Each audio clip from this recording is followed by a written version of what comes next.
O São Paulo Futebol Clube ele tem novidade de última hora de jogador que retorna para o tricolor paulista e segue uma polêmica em relação ao cargo que o técnico Hernan Crespo ocupa. É muito potencializado, inclusive, quando Felipe Luiz, o técnico do Flamengo, de maneira assim até um pouco absurda, eu diria controversa, mas é absurda, ele é demitido do time do Flamengo e é uma coisa assim impressionante. Só que também levanta um alerta para o torcedor são paulino de como que o torcedor são paulino encara a realidade do status quo, daquela maneira de ficar e se manter da maneira de sempre, aceitando qualquer tipo de coisa, como se tudo fosse normal e o perder fosse normal. O São Paulo teve umas mudanças absurdas nos últimos torneios que levaram o São Paulo a eliminações precoces e surreais que o técnico Hernan Crespo mesmo protagonizou. Inclusive, Danielzinho virou banco do São Paulo. Eu tenho a resposta aqui para trazer, pelo menos o que o São Paulo traz de oficial.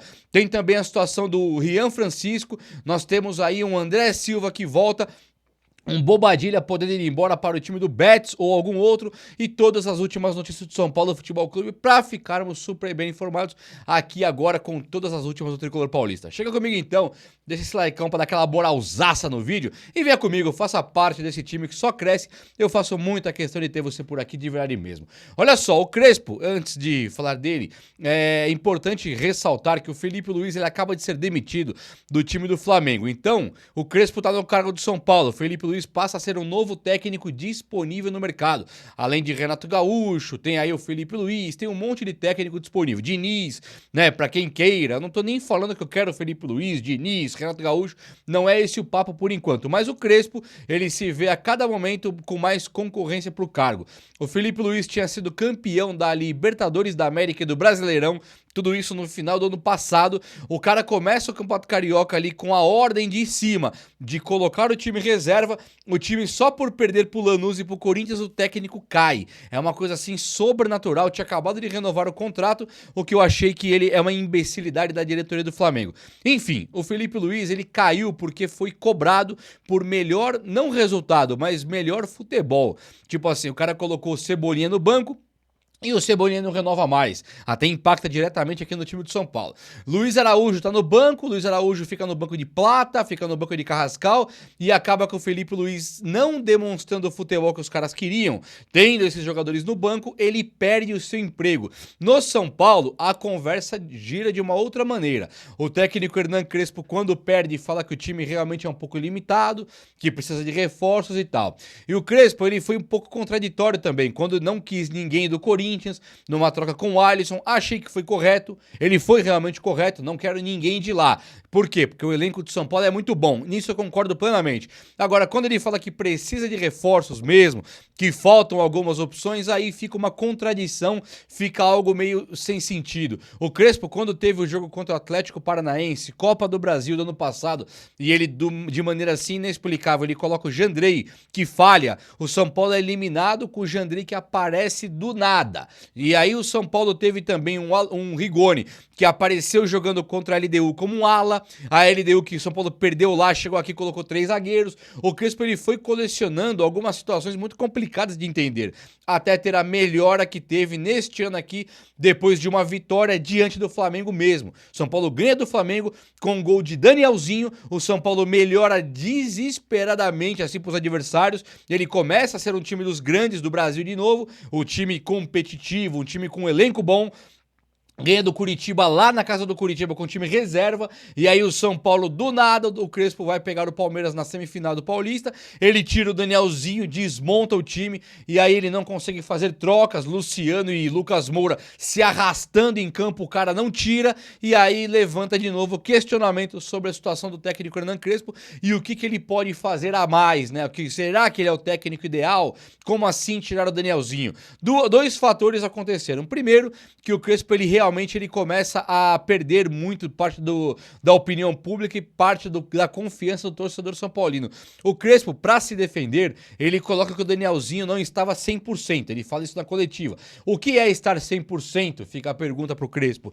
Por exemplo, o Luciano estava 100% e andou ali totalmente debilitado, precário, de uma maneira vergonhosa, ele andou dentro de campo de maneira vergonhosa e o Crespo ali não tirou o Luciano de jeito nenhum, mostrando que tem sim sim seus preferidos, tem sim seus queridinhos. O Danielzinho entra no segundo tempo, é o cara que mais cria chances de gol. Ele entra com o dinamismo que precisava para encarar o Palmeiras.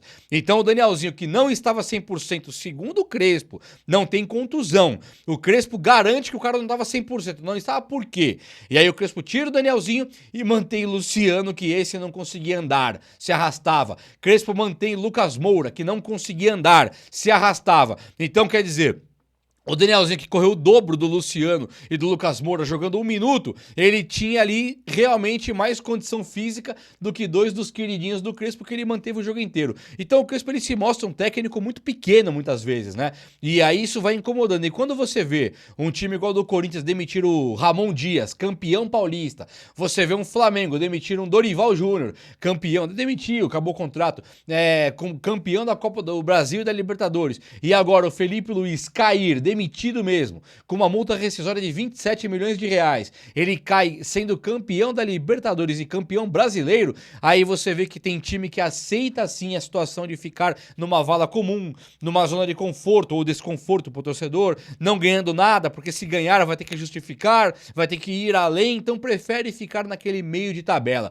Esse é o São Paulo de Júlio Casares, o São Paulo que mantém aí técnicos assim duvidosos demais. Não estou falando do Crespo, nem tampouco do Harry Macis, mas o Crespo sim, se mostrou bastante comum, bastante medroso, um técnico que ao tirar Danielzinho do time e colocar o Luan volante, ele abre mão de jogar e ao abrir mão de jogar ele vai lá e perde, como era de se esperar, porque não quis ganhar o jogo, não quis ir pra frente, não quis tirar o Luciano, não quis tirar o Lucas Moura nos momentos que o jogo pedia. Ele fica de braço cruzado esperando, enquanto o Flamengo, o Corinthians, que tem torcidas também fervorosas como é a do São Paulo, eles não aceitam a situação de mediocridade, não aceitam a situação de zona de conforto, querem ganhar sempre. O São Paulino também quer ganhar sempre, mas a diretoria muitas vezes joga contra o torcedor, mantendo algo assim inexplicável para ir empurrando o goela abaixo como se fosse normal, com a desculpa midiática de que é normal a situação de meio de tabela que o São Paulo se encontra hoje, sendo esse vexame total.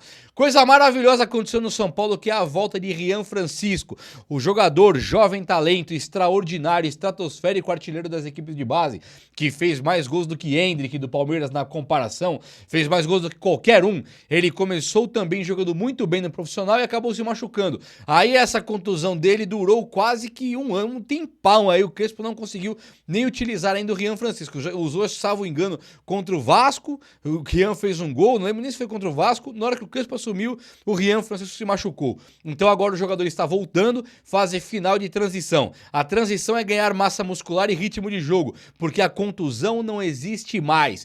Rian Francisco está disponível agora não pro Crespo, mas ali no campo já.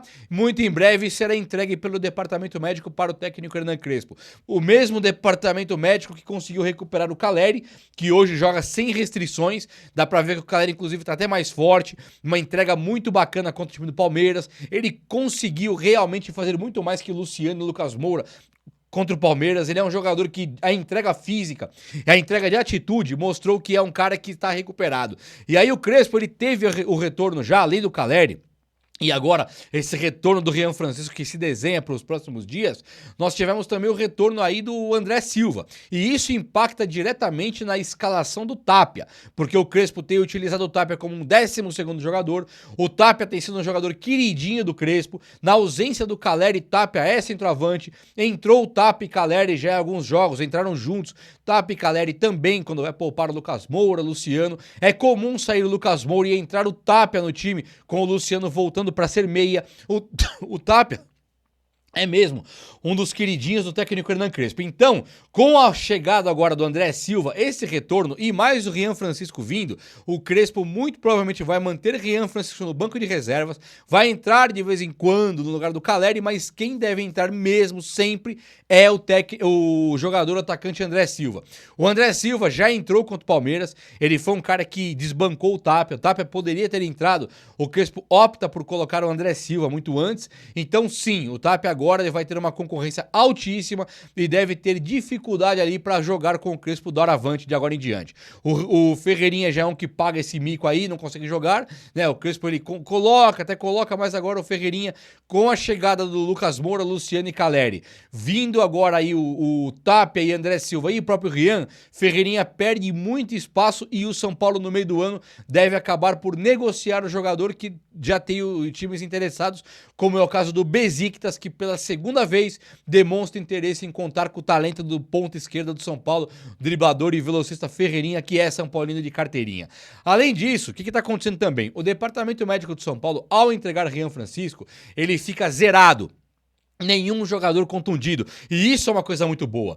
O fato de o São Paulo ter sido um líder histórico de contusões ano passado, ter trocado aquele departamento médico, e hoje o São Paulo está com o departamento médico zerado, nenhum jogador lá se recuperando, só o Rian Francisco, mas é na fase final de transição, mostra que o São Paulo tinha mesmo um departamento médico defasado, mostra, coincidências ou não, mostra que o São Paulo tinha que ter mudado, e a mudança aconteceu e deu resultado. Ah, mas o começo de ano, realmente, é o começo de ano, mas o ano começou pegando fogo, começou aí já a Copa do Brasil, pro São Paulo não, começou também a Libertadores, pro São Paulo não, mas começou o Paulista simultâneo ao Campeonato Brasileiro, a carga foi pesada depois da pré-temporada e é um momento em que se machucam vários jogadores na pré-temporada. O São Paulo, por não ter ninguém no DM, o São Paulo sim, acertou em trocar o departamento médico e a coisa vai ficando muito boa.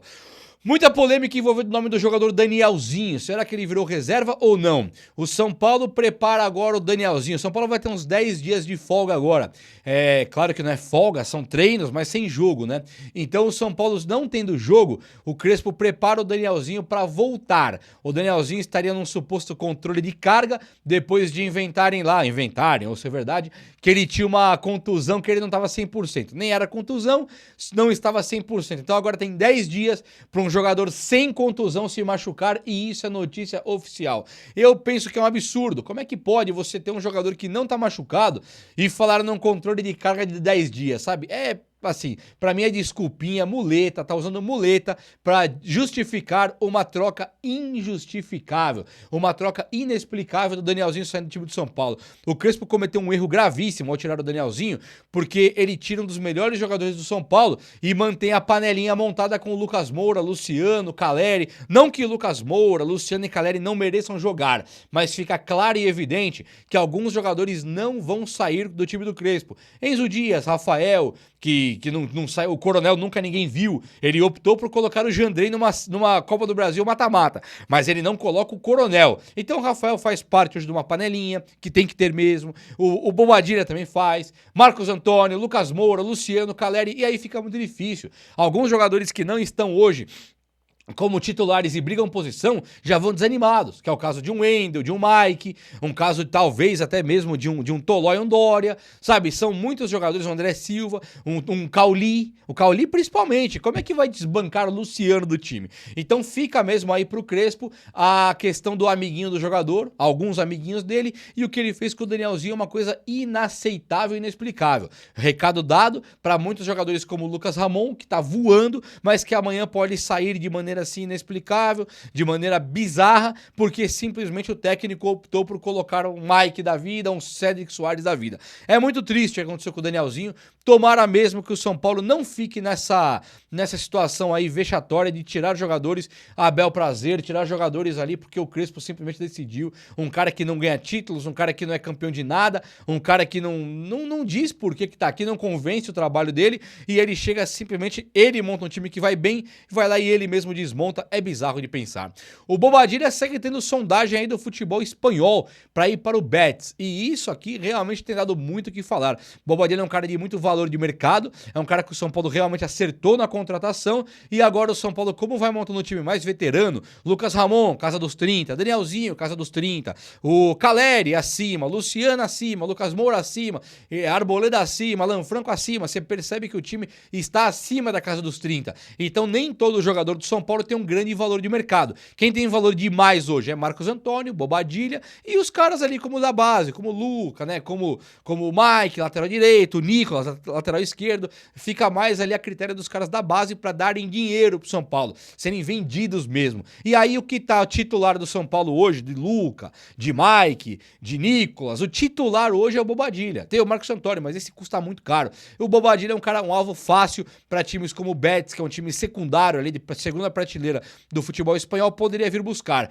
Por que o Betis? O Betis gosta dos jogadores do São Paulo. Ele deu super certo com o Denilson Show, o Denilson que eles contrataram na década de fim dos anos 90, dos anos 2000 ali, não lembro qual que é a data exata, e agora eles estão brilhando o Antony demais. O Antony que estava esquecido no Manchester, hoje o Antony brilha muito ali no time do Betis. Então sim, passa um jogador como aí o Bobadilla a ser interesse do Betis e pode sair fora na próxima janela europeia quando os caras puderem contratar de novo. Uma coisa que tá pegando também é a renovação do Lucas Moura. O São Paulo tem tudo para renovar com o Lucas Moura, só que o São Paulo tá estudando a questão de salário, porque o Lucas Moura, o futebol dele não está bem, depois que ele voltou de contusão neste ano aqui, ele não conseguiu performar ainda, e um salário de há quem diga 2 milhões por mês, há quem diga 1,5 milhão. Um salário na casa de 1,5 milhão para um jogador que não consegue performar, seria normal se todo mundo ganhasse 5 milhões. Agora imagina que o Lucas Moura é o maior salário do São Paulo. Quando o maior salário do São Paulo, ele é um dos caras que menos entrega por questão física, questão de atitude, fica muito complicado para você convencer o resto do elenco que eles têm que se entregar ao máximo para o Lucas Moura poder desfilar. Muito do que tá pegando com o Lucas Moura é depois da contusão, porque ele não tá conseguindo entregar. E ele também foi envolvido numa polêmica do gramado sintético. O São Paulo vê hoje o resto do Brasil, muitos e muitos times, como o Palmeiras, como o Botafogo, como o Atlético Paranaense, vários e vários times montaram um campo de gramado sintético. Red Bull Bragantino, vários times montaram o sintético. Então o São Paulo, tendo o Lucas Moura declarando abertamente que não gosta de gramado sintético, não tem problema. Agora, não gosta é uma coisa, não joga é outra. Ele no gramado sintético ou não joga ou ele não consegue entregar tecnicamente. Fica realmente complicado para um cara que é o maior salário do São Paulo. Essa polêmica está rolando agora e o São Paulo estuda oferecer uma proposta de renovação para o Lucas, só que com uma redução salarial ao término do contrato que já está em vigência. Então o contrato dele vence no final do ano, não dá para reduzir o salário agora, mas pro ano que vem, tá renovado, 2 aninhos, eu te pago metade. Tipo isso é o que o São Paulo estuda, e depende do Lucas Moura aceitar ou não, mas deve aceitar e renovar com o São Paulo. É ou não é? O vídeo de hoje foi esse, eu espero que você tenha gostado, e se você gostou, chega nesse likeão aí. Tamo junto, abraço meus amigos, até a próxima, valeu!